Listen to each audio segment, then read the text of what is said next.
这个貌美如花的女人正在举行一场婚礼，和她拜堂的不是这个男人，而是男人胸前抱着的木头人，木头上刻的雕像就是她刚刚死去的丈夫。结亲时，丈夫的棺材走在前面，新娘的轿子走在后面，红事白事一起办，办完后丈夫才能入土为安，女人正式成为木头人的妻子。不光如此，女人白天都要把木头人抱到院子里晒晒太阳，陪他聊聊天，到了晚上还要抱着木头人上床睡觉。几天前，大户柳家的儿子结亲，短工五魁奉柳太太之命，背上木搭去背新娘子。五魁走了60多里山路，才到新娘家门口。管家马嫂小心地搀扶新娘，反坐在木搭上。迎亲队伍就这样行进在戈壁荒丘上，浩浩荡荡地往柳家赶。走了一段路，众人瘫坐在地上歇息。马嫂担心几人会误了好时辰，一个劲劝五魁快走。五魁一心想看看新娘子到底长什么模样。据说看到新娘子第一眼的人会有大福。一名工人鼓起勇气靠近新娘，打算偷瞄一眼芳容。新娘索性揭开红盖头，浅颠薄笑，满足大家的好奇心，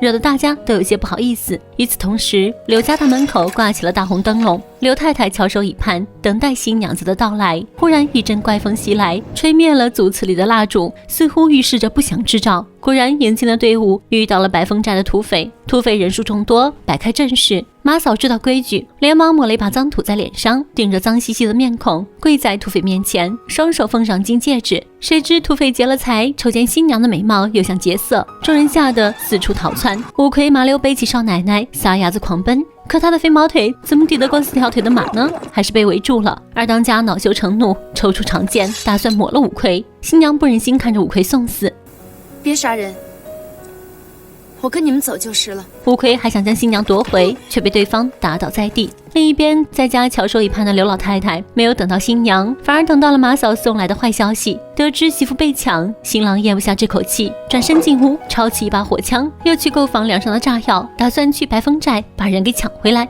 结果一个不小心踩空，擦枪走火，引爆炸药，一命呜呼。刘太太深受打击，当场晕菜。刘太太也是个苦命人，中年丧夫，守了20多年活寡，现在又老年丧子，儿媳未入门就被劫，真不知道上辈子造的什么孽。马嫂带人找到五魁，打算把他劝回去，但五魁不听，少奶奶救了他的命，而他受人之托没完成任务，愧对少奶奶和柳家，因此决定去救他。入夜，五魁独自一人跨过荒漠，勇闯白风寨，寨内欢聚一堂，热闹非凡。土匪大当家唐景是个没胡子、爱唱戏的文人。五魁直言不讳地表明来意，他要把新娘子给送回去。他知道自己不是唐景的对手，于是顺口胡诌说这新娘子是天上的白虎星，克夫，想要不被克，那就得是青龙。你看你连胡子都没长，肯定不是青龙。奇怪的是，大当家并没有为难五魁，反而好酒好肉地招待他，又命人端来2碗酒，随后又牵来一条狗，先让狗喝1碗，结果没走几步，立刻倒地暴毙。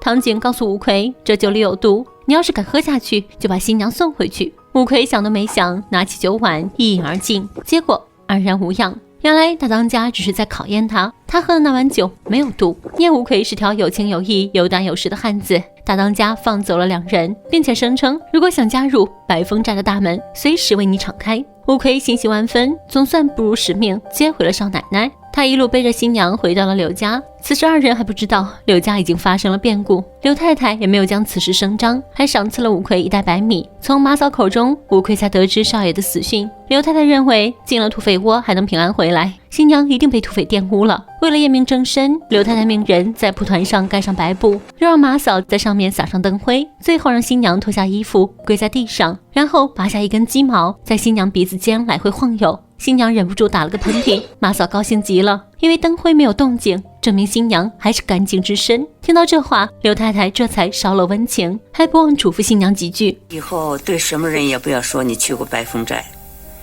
就说五魁背着你躲到山崖下了，记住了。当夜，刘太太又让新娘倒坐在驴背上，围着长明灯转圈圈，传闻这样可以招来少爷的魂。回去后的五魁连睡了3天3夜，吓得他哥都以为五魁死过去了。一觉醒来，五魁猛灌了一大碗水，嫂子催促五魁赶紧起床去柳家帮忙，今天是柳家大喜的日子。五魁很是疑惑，柳家少爷不是死了吗？如何结婚呢？哥哥劝五魁少管这种闲事，只要能挣钱就好，其他的不要多问。原来刘太太要给儿子搞一场冥婚，还命人做了一具木头人，上面刻着少爷的模样。就这样，吴奎抱着木头人代替少爷完成了阴阳婚，新娘也算是正式成为柳家的少奶奶。随后红布一掀，露出里面的白布，红灯笼换作白的。喜事办完，该办丧事了。刘少爷的棺材走在前面，新娘坐在轿子里紧随其后，纸钱也满天飞。刘少爷这才入土为安。刘太太则坐在大厅里，一会儿哭一会儿笑。她笑儿子结婚，又哭儿子死亡。从那之后，少奶奶过上了刚嫁人就守寡的苦逼日子。白天要把木头人搬出来，摆在椅子上晒太阳，陪他说说话；夜晚要抱着木头人上床睡觉。穷小子吴奎因救少奶奶有功，直接从短工变成长工，在柳家磨坊里干活。一次，少奶奶洗衣服，吴奎帮忙倒水，无意中瞅见因他未系好衣领而露出的脖颈，搞得吴奎神情迷乱。少奶奶瞬间意会，脸蛋通红。为了转移话题，她让吴奎把身上的脏衣服换下来，顺便帮他洗了。吴奎有些羞愧，他不敢看少奶奶，低声回答自己没有衣服可换。少奶奶一听，连忙回去挑了几件王府的衣服送给吴奎。吴奎喜出望外，像个猴子一样上蹿下跳，这还是第一次有女人对他好。可很快他就高兴不起来了。刘太太发现儿子的裤子居然穿在了长工的身上，成何体统？但他没有当场发飙，而是假意视察了一波吴奎的工作，还阴阳怪气地问吴奎裤子合不合身，合身的话年终就再给他做一件。这句话把吴奎吓得不轻，自己和少奶奶的点事全在柳太太的眼皮底下。为了拿回衣服的钱，柳太太当着儿媳的面扣了吴奎1个月的工钱。少奶奶是敢怒不敢言，这件事也成了少奶奶反抗命运的导火索。天天和木头人度日，少奶奶只感觉厌恶无比，还将木头人扔出了屋外。刘太太一看这还了得，马嫂连忙拉着少奶奶，让她给柳太太赔罪。少奶奶心中憋了一肚子火，大吼道：你们为什么这样对我？我不要这死木头，我不要，我不要！少奶奶，你站住！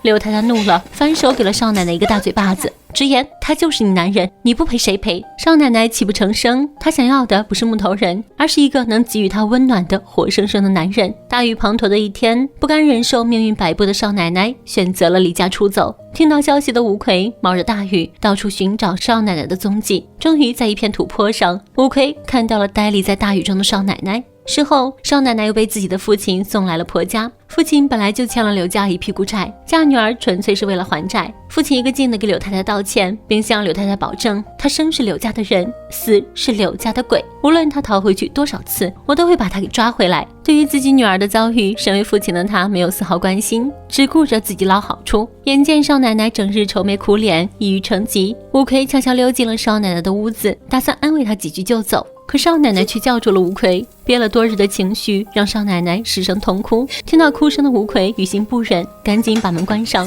防止有人听见。哪知少奶奶一把抱住吴奎，哭着让吴奎带自己离开。身为一个年纪轻轻、如花似玉的女子，这样没日没夜的孤寂凄凉，能熬得过去吗？她失去了一个女人该有的尊严和自由，再也不想做这个什么狗屁大少奶奶了。深夜有了接触的两人，情意正浓，突破了最后一道防线。屋内的声响却被马嫂听到，马嫂好奇地问了两句，少奶奶赶紧解释说自己不小心碰到了凳子。躲在屋里的吴奎大气都不敢喘，他明白如果自己被抓会有什么下场。第二天，得了爱情滋润的少奶奶重新焕发了青春和活力，不仅气色变好了，就连脸上都挂着一副笑容。而吴奎却整日精神萎靡，闲暇时他会通过窗户去观察少奶奶的一举一动。马嫂看到后知道吴奎惦记着少奶奶，好心提醒吴奎做事一定要注意深浅，免得引火上身。陪少奶奶去庙里上香时，吴奎呆坐在台阶上，心里想的都是马嫂教导他的话。这时，一个算命先生看穿了吴奎的心事，将他叫到了跟前。算过手相后，先生连连警告吴奎不要犯罪，尤其是少奶奶，占不得。这句话被吴奎牢牢记在了心里。从那以后，他便刻意躲着少奶奶。少奶奶找到吴奎，问他为什么最近都躲着自己。面对少奶奶的问题，吴奎选择了逃避。两人平时的举动全被刘太太瞧在眼里，他特意搞了场家宴，在饭桌上规劝少奶奶：人过留名，雁过留声。我守了20多年的寡，也是从苦水里熬过来的，我懂你的心思。人呐，活着一辈子，最要紧的就是留个好名声。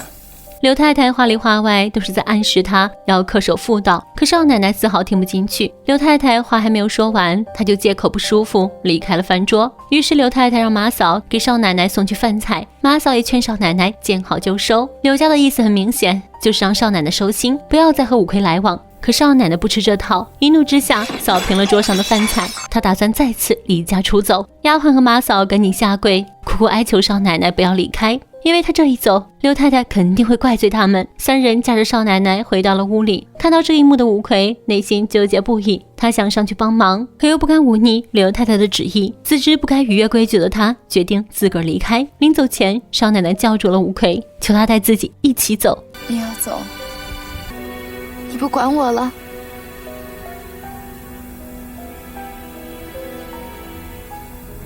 是你把我背来的，你得帮我再背走，走哪我都跟着你。面对少奶奶的苦苦哀求，五魁心一软，一把抱住了少奶奶，两人紧紧相拥在一起，泪流满面。好死不死，刘太太突然从屋里走出来，抓了个现行，怒骂少奶奶这个不要脸的东西，败坏了刘家的门风。鉴于五魁对刘家有恩，刘太太只是命人将五魁暴打一顿后让他滚蛋。少奶奶就没这么好运，东窗事发，大批人举着火把围在院子里，少奶奶被捆住手脚，强行堵住嘴巴，跪在中间。整个柳家要重振家风，为了给少奶奶长长记性，族长命人挑断少奶奶的脚筋，看她还怎么出去偷汉子。要不是刘太太跟族长求情，少奶奶的命没准就没了。院墙外听到少奶奶绝望呜咽的软男五魁再也不敢逗留，匆忙逃跑。想起白风寨大当家说过的话，他急忙前往白风寨寻求帮助。可当他赶到的时候，那里已经是尸横遍野，一片废墟，是奉命剿匪的官兵们将这里付之一炬。大当家唐景更是被吊死在了大厅。五魁呆呆地望着唐景的尸体，反应过来的他跪在地上嚎啕大哭，内心唯一的希望也随着一场大火一同熄灭。1年后，一群土匪突然冲进刘家大院，为首的正是五魁，脸上再也没有当初的纯真和笑容，取而代之的是冷血和残酷。他不杀不抢，只要刘家少奶奶。马嫂上前客气了搭话，五魁全然没有理睬，径直走到少奶奶房间，猛地推开房门，看到了所爱之人。自少奶奶双腿被废后，一直被刘太太用铁链锁在房间内，看到爱人被如此对待，五魁瞬间怒火冲天，命令马嫂打开铁链，然后扔给刘太太一条绳子，让她自己解决，还能赐她一个全尸。老太太非常镇定，掷地有声地说了2个字：下贱。